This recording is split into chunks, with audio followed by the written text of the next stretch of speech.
Hi hello नमस्कार. मी काजल तुम्हा सगळ्यांचं परत एकदा आपल्या आजच्या ब्लॉगमध्ये अगदी मनापासून स्वागत करते. तर मस्त रुद्र गेलेला स्कूलमध्ये.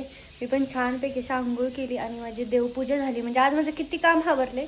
देवपूजा झाली सगळं. तर बाहेर पण मी आरती हे काय अगरबत्ती वगैरे लावून घेतली. एवढंच नाही तर माझा स्वयंपाकही होत आला. इकडे मी डाळ लावली शिजायला. साईडला मी खिचडी पण बनवली कारण आपल्याला पूजा केल्याशिवाय जेवायचं नाही आहे म्हणून. झाडून वगैरे सगळं झालं. आता मला फक्त झोपावर कवर लावायचे आणि चहा मी सोडलेला आहे. मग मी काय केलं, रुद्रज पप्पांपुरता एवढूसा चहा बनवला आहे. आणि आता मी जेव्हापासून चहा सोडला तेव्हापासून यांचं नेहमीच आहे, चहाच नाही पित. मग काय करतात, चहा मी आणून ठेवणार, मग हे बाबा जाणार आंघोळीला, मग आंघोळ करून येणार, मग म्हणणार थंड झाला गरम कर. आता हे आमचं रोज सुरूच आहे जेव्हापासून मी सोडला ना तेव्हापासून. म्हणजे मी सोडला आहे पण माझं ज्यावेळेस डोकं वगैरे जड येतं ना तेव्हा मी पिते कधीतरी, नाहीतर आता पूर्ण सोडला आहे. डायरेक्ट काही ना काही खाते. आता पण बदाम खाल्ला, चहा चालली मी गरम करायला घेऊन कारण त्यांची आंघोळ झालेली आहे. आणि इकडं माझा आता पसारा पण आवरायचा आहे. मला अजून पॅकिंग करायचं पहिलं. मी सगळं करत करत म्हटलं पोळ्या पण करू. सेकंड शिफ्ट आहे त्यांच्या, आज पण त्यांना दुपारी जायचं 12 वाजता. मग 12च्या आधी माझे पार्सल पॅकिंग आणि दोन्ही मॅनेज नाही करता येत, तरी पण आज करणार आहे, बघू कसं होतं आहे. काल रात्रीच एका ड्रेसची ऑर्डर आली होती आणि त्यांची खूप अर्जंट ऑर्डर होती. म्हणजे 6 तारखेला त्यांना ड्रेस डिलिव्हर झालेला पाहिजे घरी. आणि मग मला काय सकाळी उठल्या उठल्या शिवावा लागणार होता, कारण आजच्यापेक्षा जास्त लेट केला तर तो ड्रेस पोहोचणार नाही. कमीत कमी 8 दिवस लागतात माझं पार्सल घरी पोहोचाय, ॲड्रेस बरोबर असेल तर. आणि जर ॲड्रेस चुकीचा असेल ना तर मग 10 दिवससुद्धा लागतात, कारण त्यांना ॲड्रेस शोधेपर्यंत हे ते डिलिव्हर घरपर्यंत येईपर्यंत उशीर होऊन जातो. तर उपवास आहे. खिचडी मी खात होते इथं. म्हणजे खिचडी खात खातच काम चालू आहे माझं. असं निवांत बसून खिचडी खायला सुद्धा वेळ नाही. सकाळ सकाळची एवढी धावपळ होती आणि आता ते कंटिन्यू सेकंड शिफ्ट घेतात. त्यांच्या सेकंड शिफ्टचा फायदाच हा आहे की आम्हाला, माझं खूप काम होतं म्हणजे बाकीचं करतात. आता पण ते चालले होते बाहेर एक काम करण्यासाठीच. तर हे सगळं म्हणजे ते प्रिंट आणायला चालले होते. तोपर्यंत मला सांगत होते ते मी जाऊन येतो म्हणून. आले होते आणि मग मी म्हटलं ठीक आहे तुम्ही जाऊन या, तोपर्यंत मीही माझं आवरते. तिकडं डाळ पण शिजत आली होती. म्हणजे काय स्वयंपाक पूर्णाचा स्वयंपाकच हा असतो की निवांत टाईमपास खूप आहे. म्हणजे डाळ शिजायला पहिलं तर टाईमपास लागणार, त्याच्यानंतर बाकीच्या सगळं साऱ्या गोष्टी. तर तो ड्रेस रेडी केला, सर्व पार्सलची पॅकिंग केली आम्ही सगळ्यांनी मिळून. पार्सल घेऊन गेला बाबा पोस्टात. आणि त्याच्यानंतर मग आता मी यांना जेवायला दिले कारण त्यांना वेळ झाला आहे. मी त्यांना विचारत होते कसं झालं आहे, तर कॉम्प्लिमेंट ऐकायचीच नाही, आता विचारणारच नाही कसं झालं आहे म्हणून. कारण यावेळेचा स्वयंपाक माझ्या आयुष्यातला बेस्ट पुरणाचा स्वयंपाक आहे. तरी म्हणे ठीकठाक झालं आहे. मी तर आता विचारणारच नाही बस. म्हणून मी तिकडून मग त्यांच्याकडून रागून आले आणि म्हटलं नाही आता मी करणारच नाही. एकतर मी त्यांच्यासाठी ज्या 2 पोळ्या करते ना त्या इतक्या छान करते, एकदम पातळ फुगणाऱ्या करते. त्यांनी ठीक म्हणावं म्हणून. नाही तरी पण त्यांचं असंच ठीकठाक आहे. मला म्हणले ओके ओके आहे असं म्हणत होते. कधीतरी म्हणावं माणसाने चांगलं झालं, तसं मी विचारतच नाही. आजच पहिल्यांदा विचारले एवढ्या दिवसानंतर. ते पण माझा इतका चांगला स्वयंपाक झाला आहे म्हणूनसाठी. तर बघा माझी पहिल्यांदा पोळी फुगली आहे, फुगते आज. आणि आज माझी पोळ्या फुटल्या पण नाही, अगदी कुठे चीरसुद्धा आली नाही, इतक्या छान. ते सुद्धा असं गच्च मी पुरण भरलं होतं तरी पण नव्हत्या फुटल्या. तरीही म्हणजे मी ज्याच्यासाठी करते तोच माणूस कौतुक नाही करत. कारण मी पोळीचा सुद्धा नाही खात, म्हणजे लहानपणापासूनच मी पोळ्याच खात नाही. माझा संबंधच येत नाही त्याच्याशी काय. मी माझ्यासाठी 1-2 चपात्या करते आणि नाहीच झालं तर मग 1-2 पोळीचं 2-4 घास खाणार, एखादी कोरभर खाणार आणि भात खाणार. असं आहे माझं, कारण मग मला कंटाळा येतो चपाती करायचा एकटीसाठी. आणि आधी काय म्हणले की नाही चांगलं नाही झालं, म्हणजे ठीकठाक ओके ओके म्हणले आणि आता म्हणतायत "आण गं पोळी एक, आण गं पोळी एक" असं चालू होतं. म्हणून मी त्यांना जाऊन देऊन येत होती. तर मग म्हणायचं ना चांगलं झालंय म्हणून, काय होतं बायकोचं कौतुक केलं थोडंफार तर. तर हे असं आहे. जाऊ द्या चला आता पटापट मी ना पोळ्या करून घेते. बाकी माझ्या आज खरंच खूप मस्त पोळ्या झाल्या होत्या. मला कधीच जमत नाही. नेहमी मी असं स्वयंपाक करते ना, मला माझ्या लग्नानंतरचं पहिलं 1 वर्ष आठवतं, जे की म्हणजे नावं ठेवून घेण्यातच गेलंय पूर्ण. ठीक आहे, पण आता बघा ज्याच्या घरी मोठ्या बहिणी, मोठी वहिनी आहे, तर त्यांच्या राहतच असं. म्हणजे मी तर सगळ्यात लहान आहे आणि माझ्या बहिणीच्यात आणि माझ्यात पण खूप गॅप आहे. त्याच्यामुळे मग माझा संबंधच आला नाही. माझं अगदी काय ते लिंबू-टिंबूसारखं माझ्या बहिणी मला उचलून घेऊन इकडं आणि तिकडं फिरायच्या काकाला घेऊन, एवढी लहान. त्याच्यामुळे मग ती नाही कधी झालं. आणि मी 10वीत होती तोपर्यंतच माझ्या भावाचं पण लग्न झालं. मग मला काही विषयच आला नाही ना, वहिनी करायला लागली. त्याच्या आधी बहिणी करायच्या, कारण त्या शाळा नव्हत्या शिकल्या नव्हत्या म्हणजे अर्ध्यातून त्यांनी सोडल्या. त्यांना नाही झालं शिकणं, एखादी फेल झाली, या सगळ्या गोष्टी. त्याच्यामुळं मग ती नाही झालं पुढं त्यांचं शिकणं. मग मी त्या घराच्या घरचं सगळं. मग मला काही आलंच नाही की चला स्वयंपाक करायचा आहे, किंवा मला पहिल्यापासूनच आवड नाही. म्हणजे माझ्या आईचं तर पहिल्यापासून असायचं, ह्या पोरीला स्वयंपाक करायला लावला ना, हिला स्वयंपाकच करायचा नसतो. बाकी माझी पोळी आज फुगली आहे. आता सगळ्याला प्रत्येकाला ना थोड्या दिवसांनीच येतं बरं का सगळं. मला सुरुवातीला काहीच येत नव्हतं. पोळी तर कसलीच काहीच येत नव्हतं. म्हणजे चिरण्याच यायच्यासारख्या चिरायच्या, आज कुठे जाडच हे ते. पण आज मी स्वयंपाक जो केला आहे ना, तो स्वयंपाक माझा 100% म्हणजे चांगलाच झाला होता. म्हणजे कुठे पोळी नव्हती फुटली नव्हती, हे सगळंच चांगलं झालं होतं. तेवढ्यात हे मग हे पॅटर्न पण घेऊन आले. पण हे पॅटर्न बघितलं आणि आमच्या सगळ्यांची भूकच गेली. म्हणजे ते तर जेवण करून गेलते म्हणून चांगलं झालं. पण माझी तर भूकच निघून गेली. कारण त्याने हे जे पॅटर्न केलेत ना, जवळजवळ 82 पीस होते. मी त्यांना काय सांगितलं होतं, म्हणजे मी खाली जिथे आखून दिलं होतं तिथं त्यांनीच केलंच नाही, मध्येच केलं हे. आता मला फिटिंगमध्ये खाली 1 इंच लागतं, त्याच्यावरती मला ते पाहिजे होतं आणि वरती गळ्यासाठी 4-5 इंच जागा सोडायला पाहिजे होती. आता मी जर इथं गळा कापायला गेले ना, तर वरचा जो येलो कलरचा विठ्ठलाचा असा प्रिंट आहे ना, ती सगळी निघून जाईल, ती सगळीच कट होईल. एवढं डोकं फिरलं होतं. त्या भावाशी इतकं भांडले मी वट सणाच्या दिवशी, की असं केलं तसं केलं कळत नाही का. सगळ्यावर मार्किंग केली होती, एकावरती पट्टी घेतली, पट्टीने एकावरती मार्किंग केली ती खडून, की कुठं करायची आहे प्रिंट.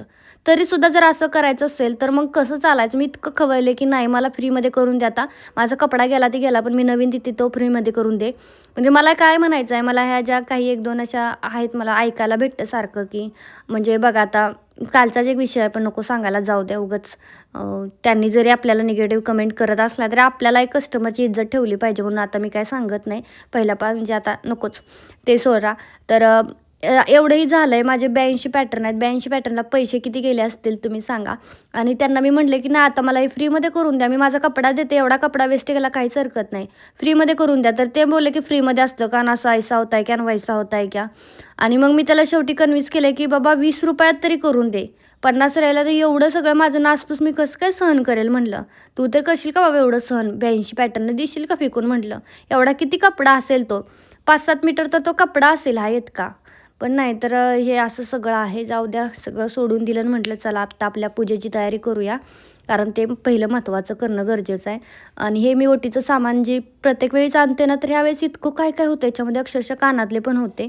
मलाच कळत नव्हतं. म्हणजे हे सगळं म्हणजे दुसरं पण होतं सेपरेट खाली ओटीचं सामान, हे बघा सेपरेट एक पुडी होती, त्यात पण ते खारी खोबरं ओटीचं जे राहतं ते सगळं होतं. पण की दुर्डीमध्ये जे सेपरेट आहे ना, तर त्याचं काय करायचं हेच मला कळत नव्हतं. पण तरी म्हटलं चला घेऊन जाऊया, बघूयात कसं असेल तसं असेल. पहिल्यापासून माझी वटपौर्णिमा गुजरातमध्येच झालेली आहे साजरी, लग्नापासूनच. आणि इतकी छान व्हायची ना, म्हणजे ब्राह्मण असतात इकडे, छान आपल्याला पूजा करवतात वगैरे. पण इथे तसं काहीच नाही आहे, काहीच नाही. म्हणजे मागच्या वर्षी असंच होतं. मागच्या वर्षी पण मी निकिता आली होती, तर असंच सगळं सुनं काहीच नव्हतं. आणि यावेळेससुद्धा सेम तसंच काहीच नाही आहे. मलाच कळत नव्हतं. आम्हाला असं वाटलं की म्हणजे किती मज्जा येते महाराष्ट्रामध्ये, छान असं फेरे मारा वगैरे वगैरे. इथं 1-2-3 बायका झालं तेवढंच, नाही दुसरं कोणी नाही. आणि मला दमनमध्ये पण इतकी मज्जा यायची ना तिथे, म्हणजे छान वाटायचं. ते असं मंदिराच्या बाजूला ओढवता किती गर्दी असायची, तुम्ही बघितलेच असतील मागचे माझे व्हिडिओ.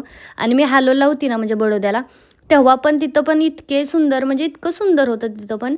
तिथं तर माझी मराठी एक पण मैत्रीण नव्हती, पण ज्या गुजराती मैत्रिणी होत्या ना, तर त्या पण इतक्या छान होत्या ना. आणि त्याच्यानंतर माझी एक पण गुजराती मैत्रीण झाली नाही.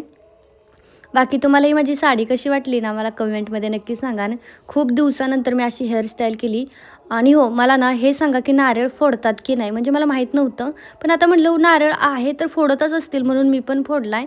तर तो पण मला फुटतच नव्हता, भूक लागली होती उपवासामुळे, फुटतच नव्हता. कसा कसा विचारायला मी फोडला 5-10 मिनटं घालवून.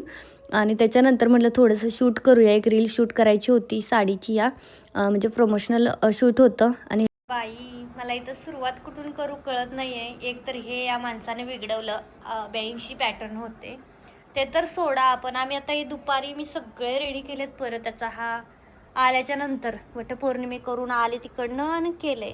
अजून एक फोटो बघितला नाही की कसा आलाय नेमका. हे बघा आता एवढे बनवलेत.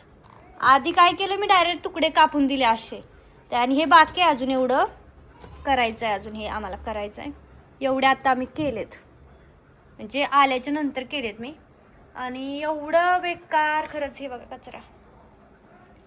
मी खरं तर आज सणा दिवशी सुट्टी काढायला पाहिजे होती, पण नाही झाली, सुट्टी निघलीच नाही. कपडे, साधी साडी सुद्धा मी उचललेली नाही. माझं पूजेचं ताट आहे तिथंच आहे, केळं आली होती तीही तिथंच आहेत अजून. आणि ज्या दिवशी मला असं वाटतं ना माझ्या कामवालीने यावं, तर त्या दिवशी ती कधीच येत नाही. म्हणजे आता मी काल आली होती ती, तर मी म्हटलं ठीक आहे, ये रेग्युलर म्हटलं चालेल. आणि याच्यासाठी नाही तर आता माझा पुरणपोळीचा स्वयंपाकाचं भांडे आहेत. आणि म्हणजे सकाळी थोडं ठीक होतं, पण मी नंतर दुपारी आल्यानंतर उपवास सोडलाय. म्हणजे आत्ता सोडलाय मी उपवास, मगाशी 5:30 सोडला असेल. आणि त्याच्यानंतर आता मला हे आवरायचं आहे. एवढंच नाही तरी भांडी धुवायची आहेत, बाकीचा बाहेरचा राडा आहे. आणि मग हे बाकीचं आता मी हे करणार कधी आहे, कारण आता किती वाजलेत बघायचं आहे. आता वाजलेत 8. इकडं वायफाय पण चालत नाही आहे. 8 वाजलेत करेक्ट. काही नाही खरं, लागते कामाला. काय आता कुंभर खसते, मस्त पटापट पटापट सगळं साफसफाई आवरून करते. घेते. रुद्र पण आला, थोडीफार मदत तर करेलच, है की नाही? करशील ना? चलो फिर किचन आज साफ करने का तेरी तेरी बारी. पूरा बर्तन बाहर लेके जाओ, तब तक मैं आती हूँ. ठीक है? थोडी हवा खा दे. तो जातच कशाला. आता मी आवरते. माझी ना काही तुम्हाला नाजूक ज्वेलरी दाखवते. मी खूप सारे सेट तुम्हाला दाखवते शॉपिंग हॉलमध्ये, पण त्यातून जे नाजूक पीस असतात तेच मी ठेवून घेते. त्यातला हा एक वेल बघा, ह्याच्यावरती पण लक्ष्मीची, सगळं लक्ष्मीचं पेंडेंट आहे. लक्ष्मी हार म्हणतो ना, तशा टाईपच्या त्या ह्या आहेत. इतकं सुंदर वाटत होतं. आजच मी घातलं होतं, हे पण मस्त वाटत होतं. आणि हे सगळे मिशोची ज्वेलरी आहे, पण मला जे आवडतं ते मी ठेवून घेते. बऱ्याच मला कमेंट येतात की खरंच तू एवढं सगळं ठेवून घेते का? नाही, जे आवडतं ते ठेवून घेते. आपलं एवढं सजा धजायचं. आणि हा वाला चोकर ना हत्तीचा इतका सुंदर इलिगंट दिसतो ना. माझ्या मैत्रिणीने आज घातला होता, पण तिचं आता परमिशन घ्यावी लागेल की तुझा फोटो टाकू का बाई, बघायचा, दाखवू का कसं दिसतंय वगैरे. आणि याच्यावरची कानातले पण खूप सुंदर आहेत. हा एक झाला. त्यानंतर आता सगळं भरून ठेवते. आणि पुढचे पण मी सगळे नाजूक नाजूक जे असतात ना मी ठेवते. आणि जे मोठे मोठे असतात ना पेंडेंट, खूप मोठे मोठे, आता तुम्ही व्हिडिओ बघता ना तर एखादी मोठा असतो चोकर, तर ते मला चांगलं नाही दिसत, तर मी ते मग रिटर्न करते. जे नाजूक असतात ना तर ते ठेवते. हा एक ना मला प्रचंड आवडला. इतका सुंदर, असं जोंधळी मणी असतात ना तशा टाईपचे जोंधळी मणी आहे ते, बोरमाळी टाईप. एवढा सुंदर दिसतोय हा, शपथ इतका भारी. म्हणजे मला प्रचंड आवडला. आणि त्याच्यानंतरचा हा एक आहे. हा पण ना खूप जास्ती सुंदर दिसत होता. इतका मस्त आणि एकदम छुट्टूसा, एवढा सुंदर दिसत होता हा पण ना. आणि हा शक्यतो मी ठेवूनच घेतला. म्हटलं मी जरी नाही घातला तरी माझ्या जावच्या मुली घालतील वगैरे, ह्या हिशोबाने ठेवून घेतला होता त्याला. असे नाजूक मुलींना छान दिसतात म्हणूनसाठी. आणि आज मी जो घातला होता तो हा वाला आहे. असा इतका भारी दिसत होता हा पण, आज मस्तच दिसत होता.